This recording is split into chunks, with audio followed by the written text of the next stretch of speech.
Saya keluar sama pacar saya lagi nih, mantan saya. Iya, mantan pacarnya. Ya, yang di situ terakhir, di situ saya terakhir berdebat agama. Iya, iya, iya. Apa isi kira-kira perdebatannya? Nah, itu tiga pertanyaan dia kasih. Oh, ada 3 Bilang, pertanyaannya. Ya, siapa itu Yesus? Iya. Siapa itu Bapa? Iya. Siapa itu Allah? Jadi saya terangkan di situ. Yesus itu Tuhan. Iya. Bapa itu Allah. Terus dia bilang istri saya itu, Allah itu siapa? Bapaknya ini Yesus. Istri saya bilang tuh, kamu salah Indra, kamu salah. Kenapa saya salah? Bilang Tuhan itu satu, Allah. Dan itu yang disalibkan itu bukan Nabi Isa yang kalian sembah itu, Tuhan kalian itu. Dia itu disalibkan, tidak bisa selamatkan dirinya, apalagi dia menyelamatkan umat manusia. Tapi dia disalibkan, saya lagi bertanya, kan dia disalibkan kan untuk menyelamatkan umat manusia dan menghapus dosa-dosa umat manusia. Itu pendapat kita. Itu pendapat saya dulu. Pada saat itu ya.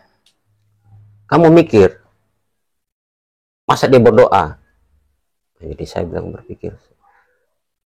saya berpikir, oh iya, dia itu dulu itu, saya ingat dulu itu, waktu saya masih di agama yang dulu itu, ya, saya ingat dia berdoa itu, dia mau kasih makan orang itu yang 40.000 orang itu, ya, itu roti satu, dia berdoa, itu roti satu itu, dia berdoa, dia memohon kepada Allah, ya.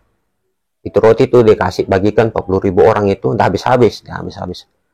Saya pikir, iya, kalau ini Tuhan, kenapa dia berdoa lagi? Iya, betul. Terus yang kedua itu, pas waktu disalibkan, dia sempat berdoa lagi itu. Sempat berdoa menangis. Saya pikir, oh iya ya, kenapa dia lagi berdoa? Kalau dipikir dia Tuhan. Terus yang ketiga itu, saya sempat berpikir, di Alkitab itu, di Injil Lama itu, di situ tertulis manusia dan seisinya itu Allah yang ciptakan. Bumi yang pertama itu Allah ciptakan bumi, terus seisinya Allah. Saya bilang, kenapa bukan Yesus yang ciptakan kalau memang dia Tuhan? Betul tidak? Oh begitu ya. Itu sudah pemikirannya saya. Nah, jadi pada saat kenapa itu di Alkitab bukan Yesus yang ciptakan umat manusia? Kalau memang dia Tuhan. Alkitab Perjanjian Lama. Yang lama. Kenapa bukan Yesus namanya? Kenapa Allah? Jadi saya bertanya ini, dari mana Saudara Hendra bisa temukan ya bahwa ini Alkitab dia Perjanjian Lama? Dan setahu saya Alkitab Perjanjian Lama itu sudah lama dimusnahkan. Setahu saya itu Alkitab yang Perjanjian Lama itu sudah lama dimusnahkan. Iya, saya sempat dengar itu memang. Orang Muslim dulu bilang itu Perjanjian Lama itu sudah dimusnahkan. Ya. Tapi menurut agama kita itu tidak. Oh tidak ya? Iya, memang ada. Terus itu ada di Alkitab itu, saya sudah lupa juga ayat berapa itu. Di situ kan tertulis juga memang di Alkitab memang juga dilarang mencuri. Memang ada, memang juga ada. Dalam isi kitab. Isi Alkitab itu memang dilarang mencuri, minuman keras.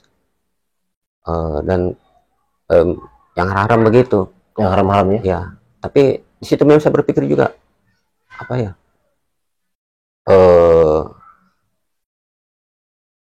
ada itu ayat, tapi saya sudah lupa itu.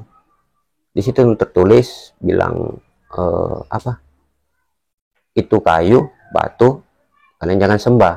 Oh ada tertulis seperti itu di Alkitab. Alkitab itu. Saya sudah lupa itu. Nah, jadi pertanyaan saya itu langsung berpikir, itu salib dari kayu. Terus kenapa kita sembah juga? Nah, di situ langsung saya bersahadat. Langsung bersahadat di situ. Iya. Jadi siapa yang tuntun pada saat itu? Mantan saya ini, mantan pacar ya, yang istri sekarang ya. Iya gitu. Oh, jadi pada saat itu langsung bersahadat di situ. Iya. Jadi kapan resmi diislamkan? Kalau menurut secara keyakinan kan pada saat kita mengucapkan 2 kalimat syahadat itu kan kita sudah yakin. Ya, langsung saya yakin. Iya. apakah pada saat itu yang namanya seorang Nasrani ya mau mengucapkan 2 kalimat syahadat itu sangat berat. Iya. Pada saat itu mengucapkan 2 kalimat syahadat, apakah mulus? Berulang-ulang. Hah? Berapa kali kira-kira kita ulang? Kalau bukan nggak salah itu 5 kali saya ulang. Iya. Salah terus.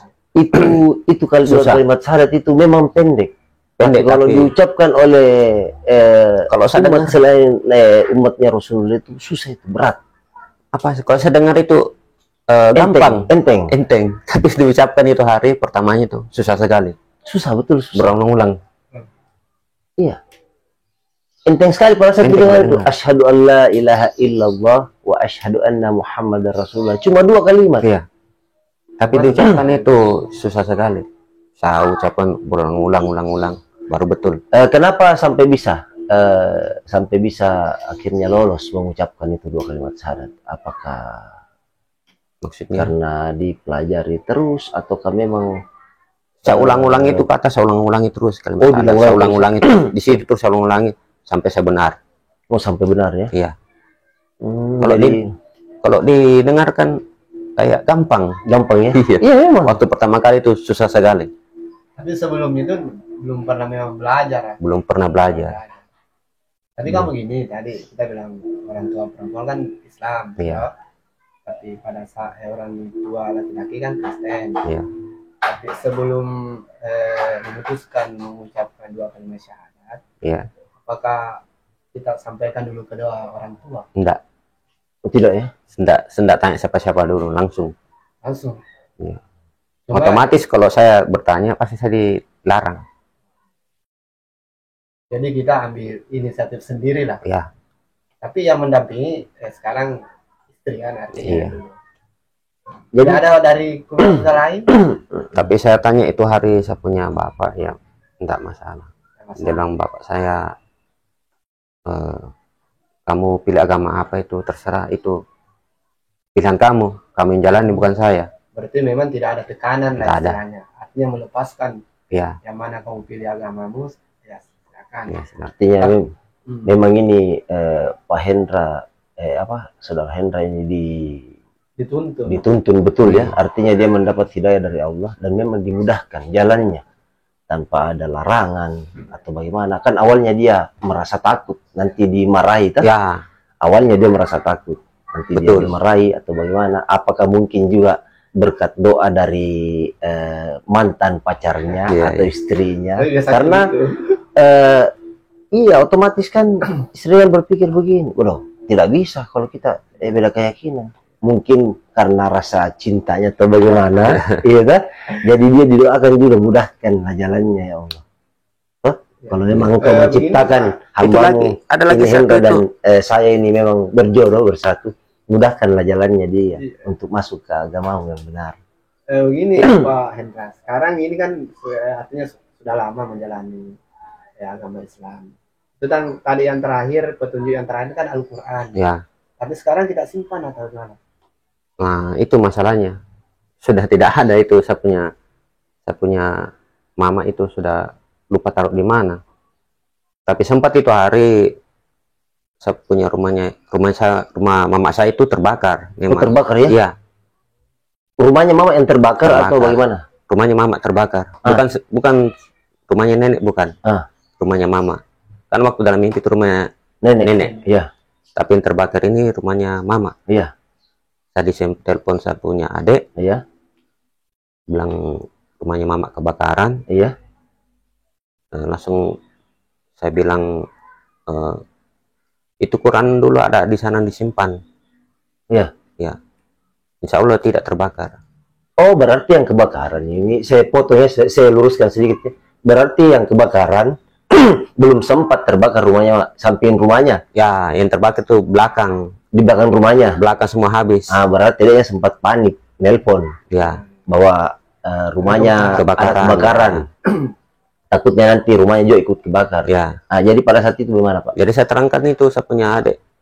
Saya jelaskan bilang, kamu jangan panik, kamu berdoa. Di situ kan ada Quran juga saya simpan. Atas Insya Allah itu tidak terbakar. Ya betul, tidak terbakar. Oh, jadi pada saat kejadian itu di mimpinya memang di situ Allah memang sudah memberikan petunjuk bahwa akan ada seperti ini. Ya, Makanya dia dititipkan. Akan ada kejadian seperti ini, makanya dia dititipkan. Dan tanpa dia sadari, dia tidak sengaja titipkan itu ke orang tuanya, ke mamanya, bukan ke neneknya, ke rumah neneknya. Karena memang yang Allah rencanakan ke depannya ini rumahnya di dekat rumah mamanya yang akan terbakar. Artinya memang Allah sudah menyusun memang betul ya. Nah, jadi memang kita harus yakin itu Pak ya, Saudara Hendra, bahwa segala sesuatu yang terjadi di muka bumi ini, di dunia ini, itu semua sudah diatur oleh Allah. Sudah diatur. Iya. Ada skenario-nya. Iya. Kita tidak tahu. Kita tidak tahu itu rahasianya Allah itu. Saya pikir dulu dulu itu rumah nenek saya yang terbakar, ternyata rumahnya mama saya yang terbakar. Samping rumahnya ya. Iya, belakangnya juga. Jadi sampai selesai kebakaran itu sedikit pun rumahnya mama tidak ada tersenggol api. Tidak ada. Tidak ada. Jadi itu pemadam itu lari semua ke rumah mama saya itu. Iya. Berdiri di atas atapnya. Iya, semprot yang di belakang. Oh, jadi dia di situ nyemprot ya. Iya. Karena memang itu rumahnya tidak kena api. Jadi ini salah satu juga yang bikin tambah memperkuat keyakinannya Saudara Hendra ini ya, dengan kita sudah lihat buktinya. Iya. Sudah lihat buktinya di situ. Iya. Jadi betul-betul ya, jadi memang ada beberapa orang memang itu. Contohnya kemarin Ibu Nova, dia masuk ke Islam itu, memang kan dia tidak ada paksaan juga dari siapa-siapa. Nah, sama ceritanya ini ini Saudara Hendra ini. Cuma dia bagusnya dia ada bimbingan. Sama-sama ada bimbingan, cuman berbeda jalannya. Berbeda jalannya. Karena memang itu perjalanan hidup itu kan beda. Ya beda. Ya, tapi ketemunya nanti satu titik saja. Satu titik. Tujuannya semua satu. Nah, ya. Jadi di sini memang itu sebenarnya itu baik itu agama Islam, agama apa itu, kita tidak bisa saling mencela atau bagaimana. Karena memang tujuannya sebenarnya kita satu titiknya.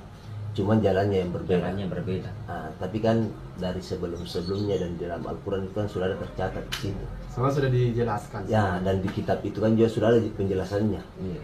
Dan di perjanjian lama bahwa setelah agama ini akan ada agama yang benar. Itu. Jadi memang itu kitab yang perjanjian lama itu di Nasrani itu tidak salah. Memang itu kitab dari Allah juga. Tapi itu kan belum stop sampai di situ. Masih ada kelanjutan. Nah, jadi ceritanya itu mulai dari terbentuknya nih bumi sampai akhirnya nanti kiamat, itu semua ada dalam Al-Quran. Di situ yang lengkap itu. Di situ semua diceritakan. Iya, dari orang-orang yang nanti akan diazab, yang bagaimana.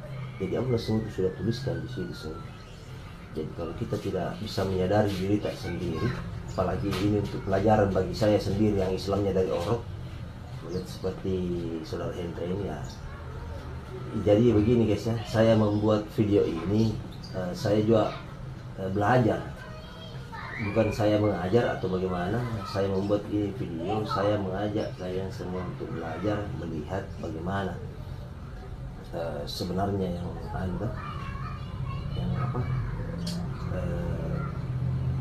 perjalanan hidup masing-masing orang.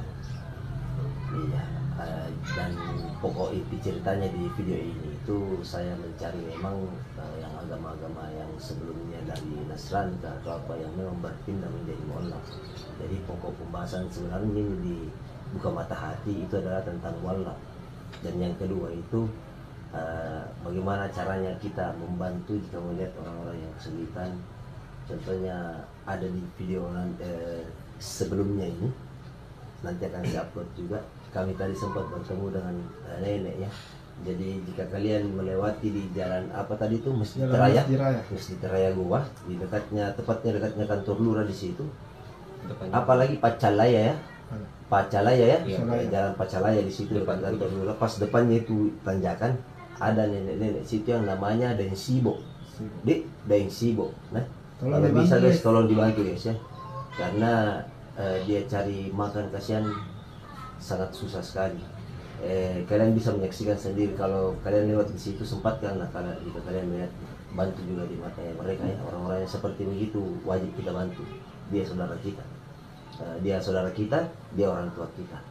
Oke, kalau begitu Pak Malik dan Saudara Hendra, mungkin sampai di sini dulu. Kita nanti bertemu di video berikutnya lagi. Iya, mudah-mudahan ini video bisa membuka mata hati orang, bisa memandang bagaimana sebenarnya. Siapapun itu ya, kita tidak mengajak, kita tidak bagaimana, tapi kita sama-sama belajar untuk mencocokkan yang mana sebenarnya kan. Jadi di sini tidak ada unsur pemaksaan, tidak ada unsur yang bagaimana. Saya bertujuan membuat video ini untuk yang utamanya untuk diri saya sendiri, untuk banyak lagi belajar ya bagaimana sebenarnya, supaya artinya bagaimana ya, sekarang kita lihat kan di mana-mana ada gempa, banjir, mungkin ini sudah tua. Iya, jadi alangkah baiknya kita membuka mata untuk banyak-banyak bertobat ya. Iya, saya membuat video ini, sekali lagi saya bilang, saya mau lebih banyak belajar lagi dari orang-orang yang mualaf seperti ini. Oke guys, kalau begitu kita akhiri dulu video ini. Saya ucapkan banyak terima kasih pada saudara Hendra, Pak Ali. Iya. Oke. Nanti kita bertemu di video berikutnya. Kalau gitu kita dulu. Assalamualaikum warahmatullahi wabarakatuh. Waalaikumsalam.